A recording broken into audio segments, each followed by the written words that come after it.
Welcome to A Course in Miracles, Living the Love, Walking the Talk with Reverend Jennifer Hadley. There, so happy to join with you. Greetings. This is my last week in Greece before I head back to the United States. It's a very windy day here, but they get a lot of wind here where I am on the island of Andros. It comes and goes. It's been beautiful. And I am grateful to share with you right now to transcend time and space for the purpose of our healing. So let's begin with a prayer as we always do. And then our topic this week is cultivating a guiltless mind. Yes, guilt is one of the main themes in A Course in Miracles, so we're going to dive deep into that today. Taking this breath of love and gratitude with our hand on our heart, we open ourselves to the power of love, the presence of love, the perfection of love. We're already as holy can be, and we're willing to remember and recognize it. We're willing to partner up with the higher Holy Spirit self for the purpose of remembering and recognizing our holiness. So grateful that I am, and we are one with the I am presence of every being everywhere, and we're willing to remember that. Taking this breath of love and gratitude, we call forth a dynamic healing to transmute and transform any and all guilt. We're giving up the habits of guilt, the ways of guilt, the patterns of guilt, the root causes of guilt. Giving the heavy lifting to the Holy Spirit, we rejoice to cultivate a guiltless mind. We're giving up our suffering. We're choosing our freedom. And in gratitude, we share the benefits with all beings because we are one with them. In gratitude, we let it be. And so it is. Amen. Amen, amen, amen. Yes. And if you're new to this radio broadcast, welcome. There are literally hundreds of episodes, and at the Power of Love Ministry, which is the ministry I founded, we are in the process of transcribing the episodes. And so we've got a big project underway. We're making great headway, and pretty soon we'll start offering these transcripts available for free for downloading at jenniferhadley.com and at livingacourseofmiracles.com. How great is that? So, let's take that dive into the guiltless mind. So, looking at Chapter 5, Section 5, which is entitled The Ego's Use of Guilt. So it says in paragraph 2, guilt is more than merely not of God. It is the symbol of attack on God. So, if you're someone who feels guilty a lot, here's something that can really support you in being motivated and inspired to address the healing and call it forth and to accept it. Because just think of something you feel guilty about. Think of a time when you recently felt guilty. For many, if not most people, that's not hard to do. And guilt and shame often go hand in hand. So, guilt is more than not merely of God. It is the symbol of attack on God. So guilt is a symbol. Guilt is a feeling. It's an emotion. And it's an energetic. It's a belief system that is representing the ego. And when we feel guilt, it's the symbol of our belief in attack on God, whether we know it or not. So if we don't even know that our thoughts, our beliefs, and these guilt thoughts, these guilt beliefs, are an attack on God, and we don't even know it. Wouldn't it be great to have this realization? Wouldn't it inspire us to realize that we are attacking God? Because if we're unaware that our thoughts and beliefs are attacking God, we are going to feel pretty bad about ourselves. We're going to feel ashamed. We're going to feel unworthy. We're going to feel essentially that something's wrong with us and that we should be punished. All that from the emotion of guilt. So let's see how guilt could be a symbol of our belief in and active attack on God. It says, this is a totally meaningless concept except to the ego. So what that means is that in reality, we can't actually attack God. In our experience in 3D human experience, we can think attack thoughts about God. We can have attack feelings about God. We can endeavor to attack God, but because our human experience is an illusion, we can't literally attack God.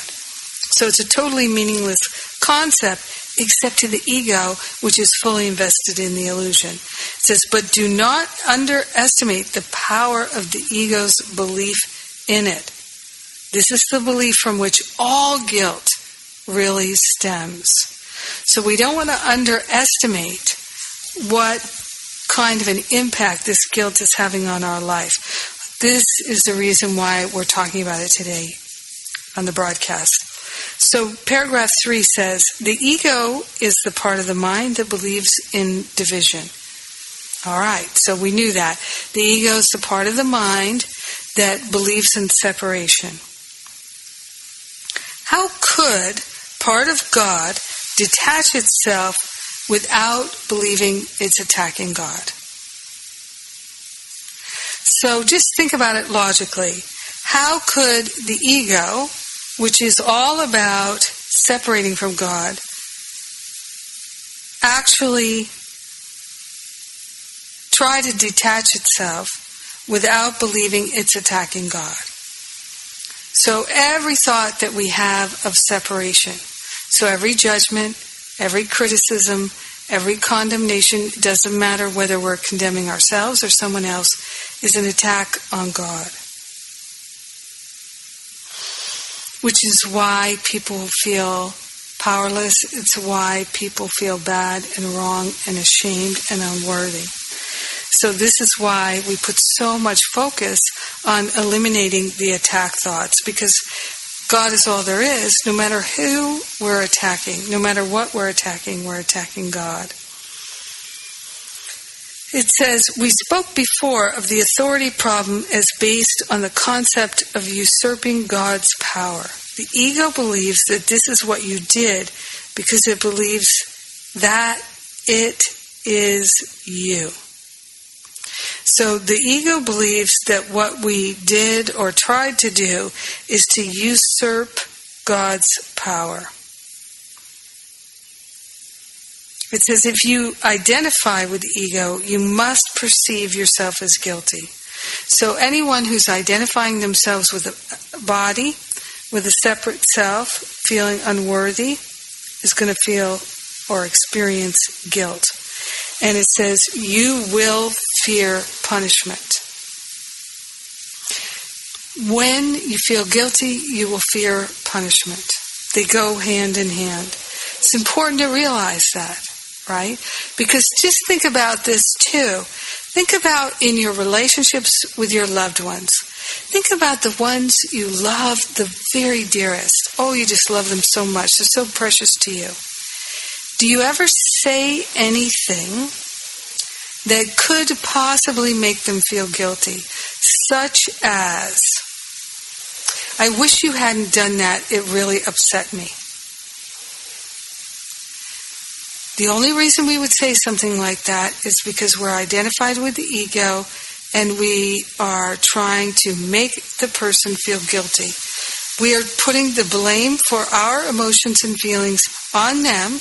We're basically saying, I'm not emotionally and mentally mature enough to take responsibility for my point of view, for my perception, for the meaning I've made of things. So, that being the case, I'm going to project the blame and the shame onto you, make you responsible for my feelings. And because you're responsible for my feelings, and my feelings are not happy feelings, you should feel guilty. You're responsible, you've upset me, you've hurt me, you've done me harm, now you should feel guilty. This is a standard operating procedure in so many relationships. And I catch myself moving in that direction on a regular basis, wanting to say to people, you know, if you hadn't done that, or I wish you hadn't done that, or, oh, all these thoughts. And I've learned, zip it, Jennifer. Zip that right up. Don't spread that poison, that contagion into your relationships. Relationships are far too precious to keep polluting them with this blame and shame, regret and resentment, guilt, etc. So this is how the ego keeps us in special relationships that people are supposed to be making us happy, keeping us happy, and instead we're feeling nothing but problems. And we're complaining about them, and we're judging people. So, the ego believes that we have usurped the power of God, which is not even possible, and that we should be punished for it. So the ego is always looking to send that punishment outward. So whether we know it or not, we're feeling guilty because we have basically edged God out. We have said, look, God's not doing what I want God to do. God left the building. Now I am in charge, and I'm usurping God's power in my life because God's not doing it the way I want it to be done. I don't seem to be able to reach God. I don't seem to be able to give God good directions. God's not listening to me. God's not giving me what I need and what I want. So I'm going to take matters into my own hand, and I'm going to be the God of my world.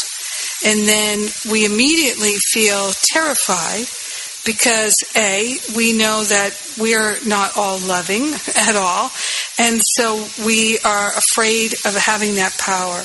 And then we go back and forth, blaming others, feeling that we're victims, and then we're the powerful ones, and we're the victims, and we're the powerful ones.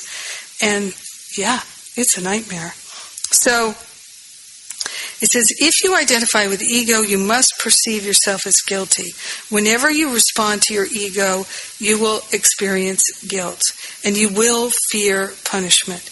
The ego is quite literally a fearful thought. So many times people ask, well, what is the ego? It's a fearful thought.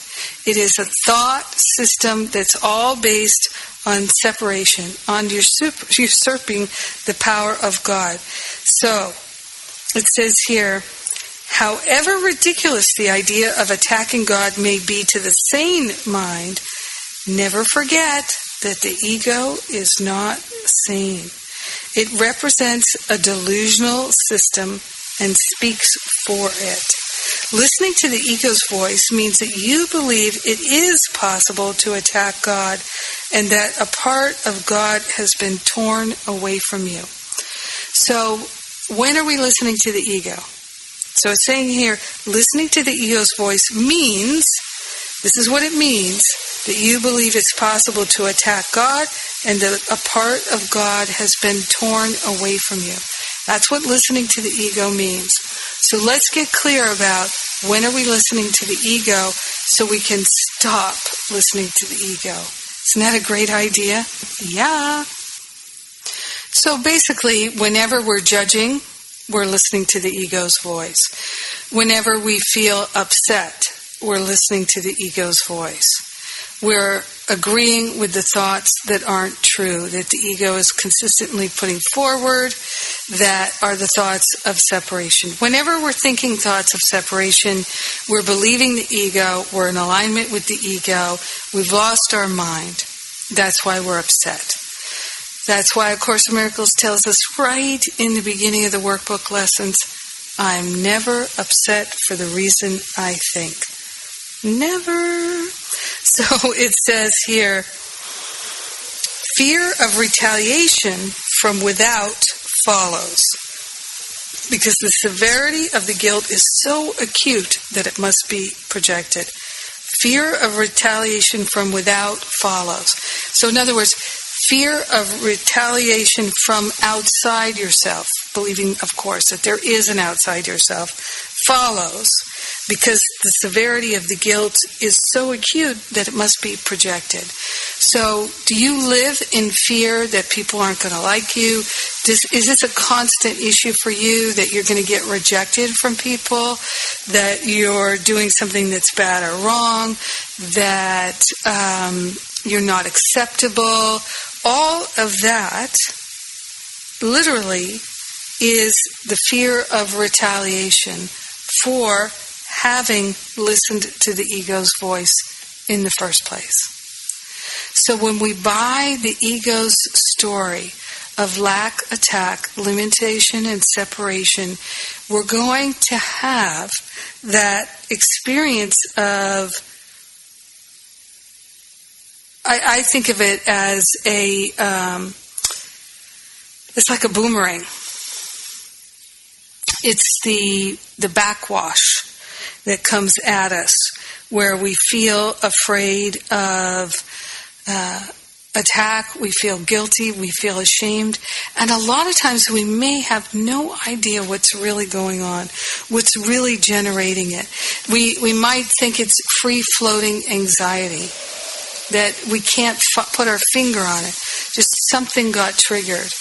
Now, the great thing I think about working in spirit and working in the invisible, and of course this is exactly what everyone in my classes is training themselves to do.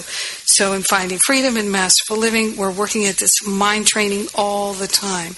It takes a tremendous amount of willingness and consistency to keep at it all the time, and we find that working in a group is extremely beneficial. So it says, whatever you accept into your mind has reality for you. It is your acceptance of it that makes it real. So we allow into our mind opinions and judgments and beliefs that aren't true, but because we accept them as true, they feel real to us. It says, if you enthrone the ego in your mind, your allowing it to enter makes it your reality. So this is why whenever we recognize the ego thoughts are coming up, it's simply a matter of calling upon the Holy Spirit and saying to the ego, Holy Spirit is in charge of my life. I have no interest in listening to you anymore. You have no power over me. The only power in my life is the power of love. That's what has worked for me. It says, again, if you enthrone the ego in your mind, if you put the ego in charge of your mind, you're allowing the ego to enter is what makes it your reality. This is because the mind is capable of creating reality or making illusions.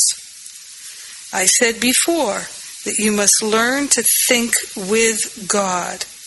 I only think the thoughts I think with God. That's one of my favorites. And for quite a while, I just said it over and over again. So when I felt ego thoughts rising, judgments, opinions, criticisms, thoughts of lack, attack, limitation, and separation rising into my awareness and starting to buy into them, I would say, get thee behind me. Like Jesus said to the devil, in the King James Version of the Bible. And I would say, get thee behind me. I only think the thoughts I think with God. I only think the thoughts I think with God. So this is what Jesus is referring to here. He says, I said before that you must learn to think with God. To think with God is to think like God. This engenders joy, not guilt, because it's natural. Guilt is a sure sign that your thinking is unnatural. Unnatural thinking will always be attended with guilt because it is belief in sin. Unnatural thinking will always be attended with guilt because it is the belief in sin.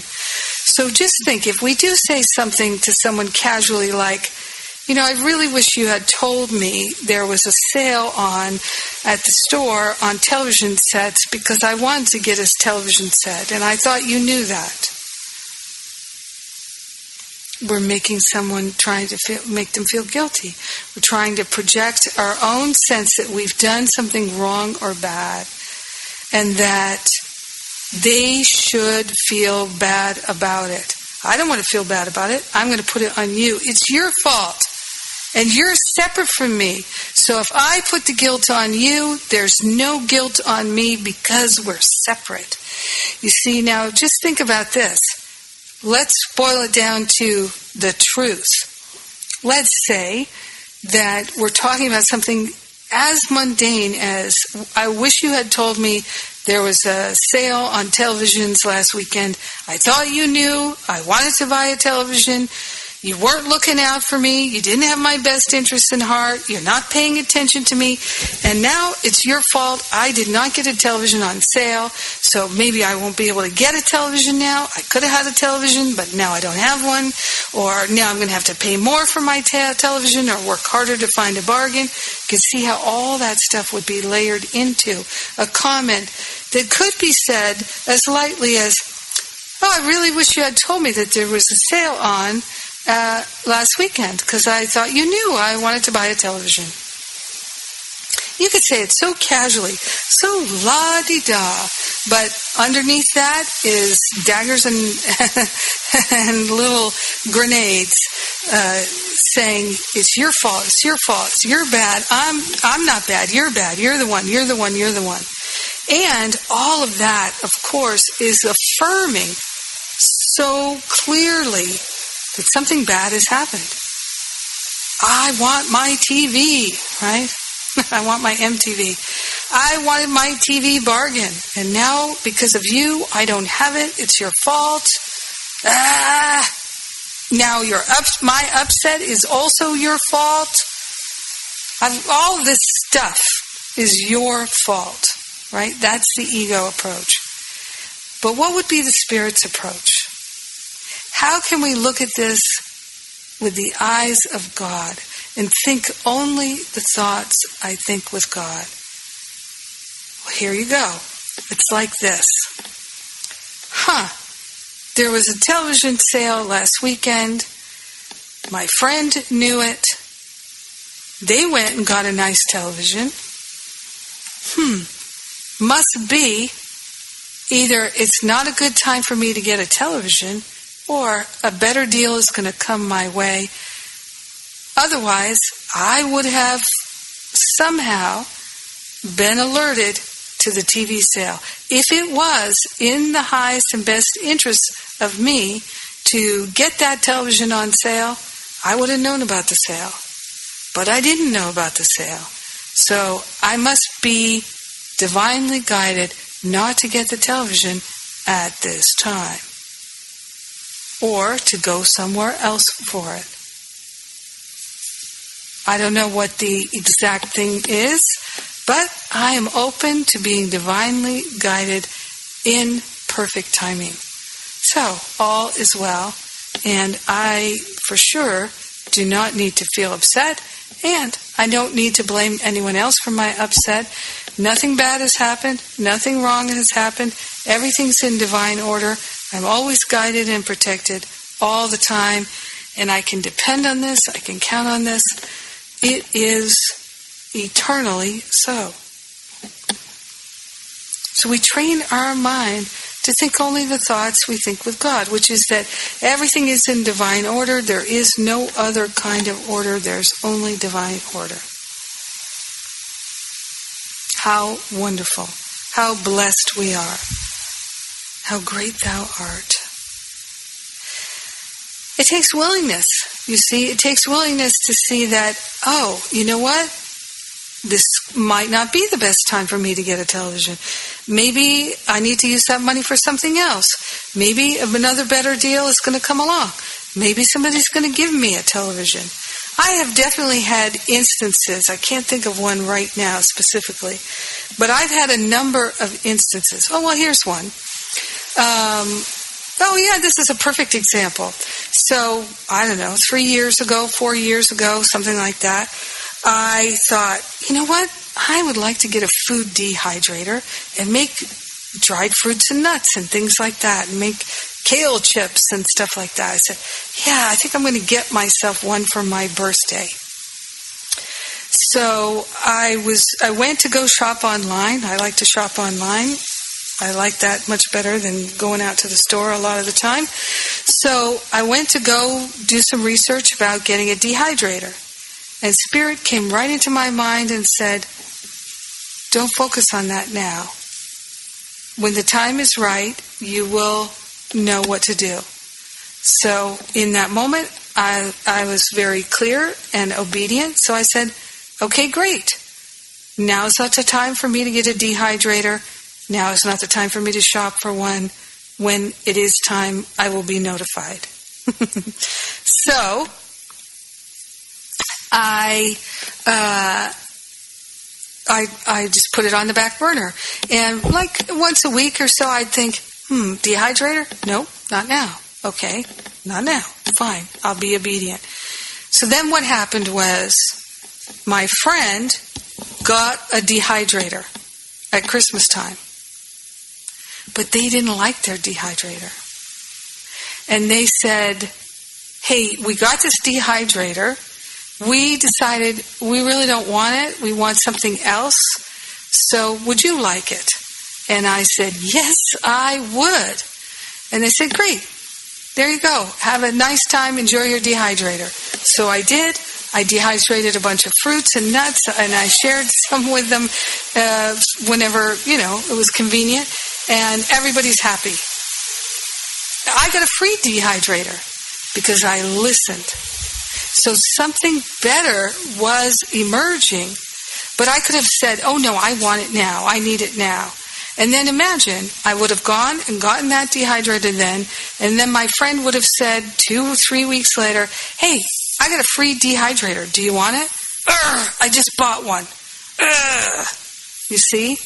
And then I would be upset because why? Because I'm thinking something different should have happened. But it's the perfect thing that happened, if that had happened, because then I would have realized, potentially, that I wasn't listening to the guidance, and I could have been listening to the guidance, and everything's better when I listen to the guidance. For me, one of the biggest lessons of my life is just, oh, Jennifer, you pray for the guidance, listen to the guidance when it comes. Please. That's like my biggest lesson I repeat over and over and over again. Just, why pray for guidance if you're not going to listen to it? Come on. It's not that hard, Jennifer. So, there you go. All right, we're eliminating guilt. I'm Jennifer Hadley, and you're listening to A Course in Miracles on Unity Online Radio, where we're living the love, we're walking the talk, and we'll be right. Welcome back. I'm Jennifer Hadley, and our topic this week is on eliminating guilt. The guiltless mind does not suffer. We're not interested in suffering. We've suffered enough, and we've learned all we can from suffering. So just before I jump back into that topic, I would like to share with you some stuff that's going on at the Power of Love Ministry, some opportunities that will be soon posted on our website at jenniferhadley.com. Remember, you can always check the events page at jenniferhadley.com to see what's going on. And there are a bunch of things going on. Every day I write daily inspiration and I record a new prayer. You can read the inspiration. You can receive it in your email. You can call on the phone and listen to the prayer, so you can put it in your speed dial. It's a Southern California number, and it's just the same cost of calling anywhere else in Southern California. And you can also, though, you can subscribe to the podcast of the prayers and download the prayers on your device, and so you can have many, many prayers available all the time. So you think, oh, I'm feeling sick. I'd like to have a prayer for healing, for wholeness. I'm feeling angry. I'd like to have a prayer for peace. I've got hundreds and hundreds of prayers, so you can take advantage of those by means of the podcast. And you can also individually download the prayers from the website every day as they are posted there. So that's something I'd just like you to know about. Also, we have more than 240 episodes of this radio show. You can subscribe to it by podcast, if you haven't already, through Stitcher, if you're on a PC or an Android, and through iTunes, if you have iTunes.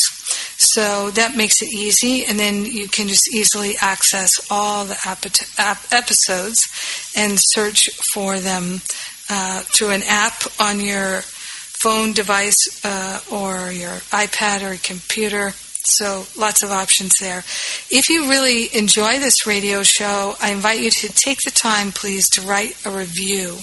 Your reviews mean a lot in terms of whether or not the podcasting company, like iTunes, will show it to other people. That's what makes them inspired to show you things, is when many people are writing reviews. So thank you for sharing your reviews. And also just a reminder, as I said at the top of the show, we've got a fundraising campaign. We're working to transcribe the radio show episodes and prayers so that people who, for whom English is a second language, or who are hearing impaired,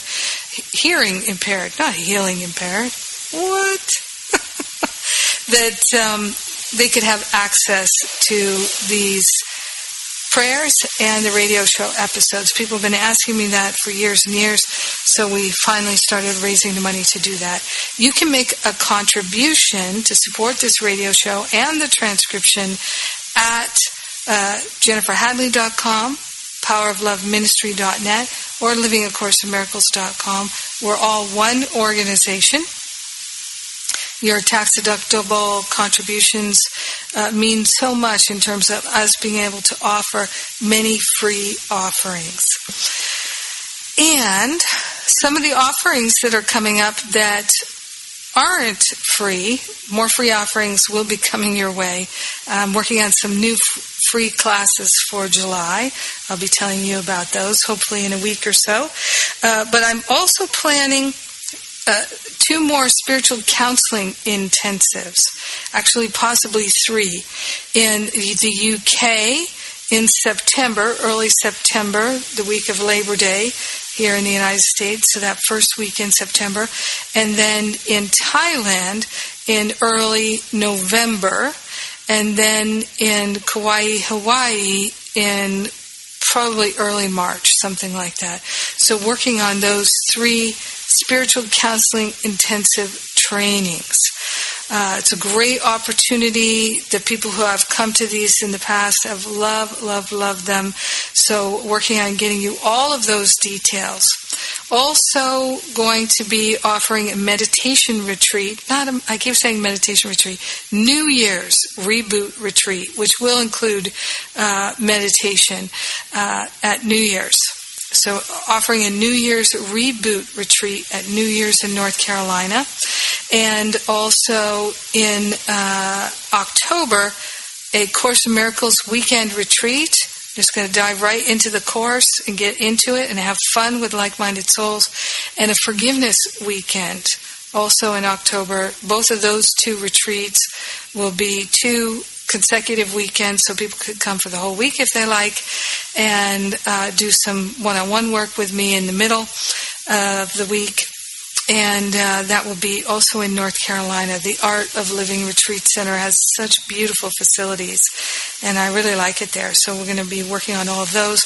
Also, at the very beginning of September, 4 days of sightseeing in and around Salisbury, Glastonbury, Bath, Avebury, 4 of my favorite places in the whole world. Of course, it will include Stonehenge, which I think is probably my favorite place in the whole world. And I hope you'll consider joining me, one of those events. And let's see now, going back to relieving ourselves of the guilt. And so I was giving this example of how everything works together for our good. We have to be willing to accept it. Must be willing to accept it. So I had to be willing to accept that it was not the best time for me to buy the food dehydrator because someone was going to give me one. I couldn't have seen that that was possible, but there it was. So it's saying here, we're in chapter 5, section 5, which is entitled The Ego's Use of Guilt. It says here,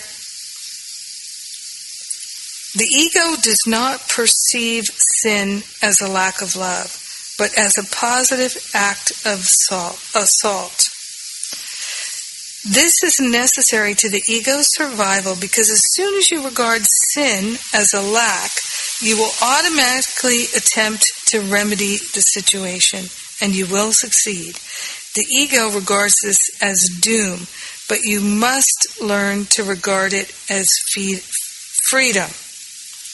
So, the ego does not perceive sin as a lack of love. But spirit recognizes that the belief in sin, energizing the idea of sin, oh, I'm a sinner. Oh, I'm sinning because of my sex life, my drinking, my smoking, my this and my that, my sloth, the 7 deadly sins. The belief in sin itself is a lack of love. That's what this is talking about. So once we can realize that the very idea of sin is not even true, we're on the road to freedom. It says the guiltless mind cannot suffer. Remember, the belief in sin brings with it the belief in guilt and the experiences of guilt, which are the tool that the ego has to keep us in this place of being attack mode towards God. Remember, guilt is more than merely not of God. It is the symbol of attack on God. So we're eliminating guilt. When you feel guilt, it's because something you have been thinking has been an attack on God. Now, check this out, because people tell me this all the time. They might say something like, hey, I was just talking about the retreats. Well, I'd love to go on a retreat with you, Jennifer, but I'd feel guilty leaving my family behind. So let's look at how could that possibly be an attack on God, that guilt. Number one thing to understand is that if you live your life in service to the light, if you have the intention to walk the talk and live the love and be a truly helpful and healing presence in this world, whatever you feel guided to that supports you feeling more peaceful, more harmonious, more inspired, more available to be helpful, these are the things that serve the light. Thinking that doing something that serves the light would be a sin, would be wrong or bad, and you should feel guilty for thinking of it,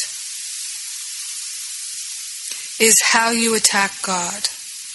So let's just project it outwards for a moment. Let's say your friend tells you, or your co-worker or colleague tells you, I'm really interested in being a more loving person. I'm interested in being more harmonious and more helpful. So I'm thinking of going on this spiritual retreat. And you say to them, oh, that's so selfish. You should feel guilty just thinking about doing that, only caring about yourself. What? That doesn't even make sense, right? I'd like to be a more loving, more helpful person in this world and better serve the light. So I'm interested in taking steps to support me in doing that. And someone comes along and says, that's so shameful. How selfish of you. You should feel guilty for even thinking of that. It's nonsensical. But that's what people do to themselves. They think if they just enjoy themselves, they should feel guilty. Particularly, I know this is one thing that comes up when loved ones are going through difficult times and loved ones have died, or even that there's suffering out there in the world, that we should somehow not be able to enjoy things. You have to eat everything that's on your plate because there are children starving in China. Right? Didn't many of us hear that when we were growing up? You should be glad and grateful that you have enough to eat. Now eat everything on your plate, or you're bad and wrong and selfish and ungrateful. And you should feel guilty and ashamed of that. You see, so using guilt to manipulate people to eat their vegetables. They should be punished for that. I'm just kidding. Just kidding. So, the guiltless mind cannot suffer. Being sane, the mind heals the body because it has been healed. All right. So this pertains to healing and wholeness, which is exactly what Chapter 5 is all about. So healing and wholeness. Here's a tip for us here. The guiltless mind cannot suffer. Being sane, the mind heals the body because it has been healed. So when the body is not well, it's because the mind is not well, and we all have different ways to learn. Nobody's way is any better than anybody else's. So somebody's way to learn might be having illness in the body. Another person's way to learn is their child has illness in the body. Another person's way to learn is that their business partner steals from them and runs the company into the ground. Nobody's challenges are more holy than anybody else's. We have one mind. We're all doing our particular aspect of the curriculum. And think of it this way, too, because the people who are the most highly spiritually evolved that we can commonly think of, I often give the example of the Dalai Lama. The Dalai Lama has some of the biggest challenges of anybody on the planet. So he doesn't have just something we could say small to deal with. He doesn't have just health issues to deal with. He does have health issues sometimes. But he is also looking at the health of his nation and an occupying nation, right? China and Tibet. So just because you have challenges that are very intense or frightening or difficult or challenging or overwhelming doesn't mean that you're doing something wrong or bad.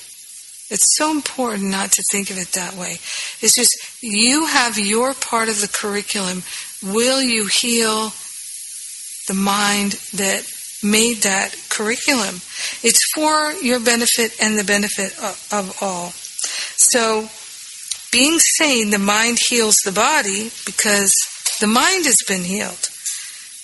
Only when the mind is healed can the body be healed. It says the sane mind cannot conceive of illness because it cannot conceive of attacking anyone or anything. So if you feel like your body's being attacked by illness, see if you can let go of every attack thought you feel drawn to energize. He says, I said before that illness is a form of magic. So magic and miracles. Let's just talk about that for a moment here. Miracles are shifts in thinking in the mind. When we have a miracle in the mind, then we have a miraculous shift or appearance in the world of form. Magic is trying to manipulate the world of form without working at the level of the mind. So one simple way to think about this, taking medicine would be trying to manipulate things in the world of form versus making a shift at the level of the mind and having a miraculous healing. That said, if I start getting a headache, I will also take aspirin. That's me. From time to time, I can get a very bad headache. So if I start getting a certain kind of a headache, I'll go take aspirin. But that's not the only thing I would do. I would also be willing to look at, am I in conflict with myself? Is there a conflicting thought that's happening in my mind? Am I choosing peace and war simultaneously? So he says, I said before that illness is a form of magic. It might be better to say that it is a form of magical solution. Illness is a form of magical solution. It says the ego believes that by punishing itself, it will mitigate the punishment of God. Yet even in this, it is arrogant. It attributes to God a punishing intent, and then takes this intent on as its own prerogative. It tries to usurp all the functions of God as it perceives them, because it recognizes that only total allegiance can be trusted. So, let's break this down a little bit more. The ego believes that by punishing itself, which it believes is the body, it will mitigate the punishment of God. So, there's this guilt because the desire for separation from our brothers and sisters, saying, I'm better than, I'm less than. Hence how the thought of separation starts to take root and take form. Better than, less than. Better than is desirable, less than is undesirable. Thinking these kinds of thoughts, they're better than me, they're less than me. Thoughts of separation. What then happens is we are trying to usurp God and separate, divide. It's divisive thinking. So then the ego believes it deserves to be punished, so it takes it out on the body. Yet even in this is the ego arrogant, because the ego attributes to God a punishing intent. See, and this is one of the most common hidden beliefs, is that this belief that God must desire to punish me because I have been so bad, I have been so wrong. God gave me everything, and I have, instead of appreciating it and praising God, I have been thinking attack thoughts about my brothers and sisters. I've been bearing false witness with my attack thoughts of my brothers and sisters, saying that they're less than. I've been bearing false witness about myself, saying that I'm less than. All of this has to be reprehensible to God, so God must want to attack me. And since I'm a usurper, I'm usurping the power of God. I'm going to keep doing that, and I'll punish myself by making myself sick. That's what it's saying.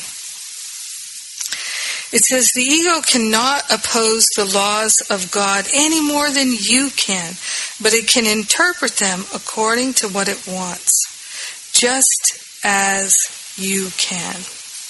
The ego cannot oppose the laws of God any more than you can, but it can interpret them according to what it wants, just as you can. So this is again, it says it right here. That is why the question, what do you want, must be answered. So, do you desire the peace of God? Is that what you're really interested in? Or would you rather usurp the power of God, attack God, and replace God? Or would you rather have the peace of God? Would you rather have prosperity? Would you rather have love and wholeness and freedom and joy and all the good in life? It's up to you. What do you want? He asks us. He says, you are answering it every minute and every second, and each moment of decision is a judgment that is anything but ineffectual. Its effects will follow automatically until the decision is changed. So every minute we are answering the question what we want by what we choose. This is why our choice is our tool. It's our greatest tool. Each moment of decision is a judgment that is anything but ineffectual. So every choice that we make will have an effect. And the effects will follow automatically until we make a different decision. So let me change my mind. And that's such a great way to put it. So, Holy Spirit, and this is the beautiful prayer, just a few pages later, at the very end of chapter 5, which is, I must have decided wrongly because I am not at peace. I made the decision myself, but I can also decide otherwise. I want to decide otherwise because I want to be at peace. I do not feel guilty because the Holy Spirit will undo all the consequences of my wrong decision if I'll let Him. I choose to let Him by allowing Him to decide for God, for me. And that's it right there. So, it's about the decision. What do you want? And if you don't have what you like, if you're not enjoying things, make a new decision. Look for the decision. Make a new choice. All right.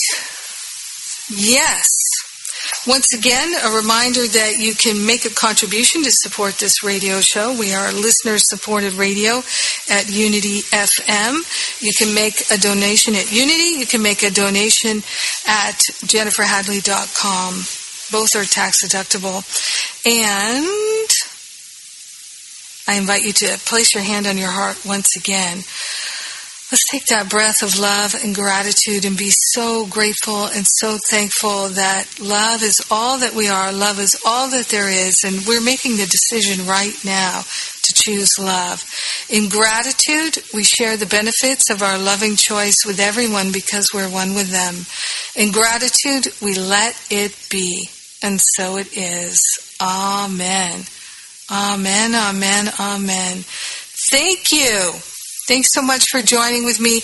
Have a great rest of your week. I love you. Mwah.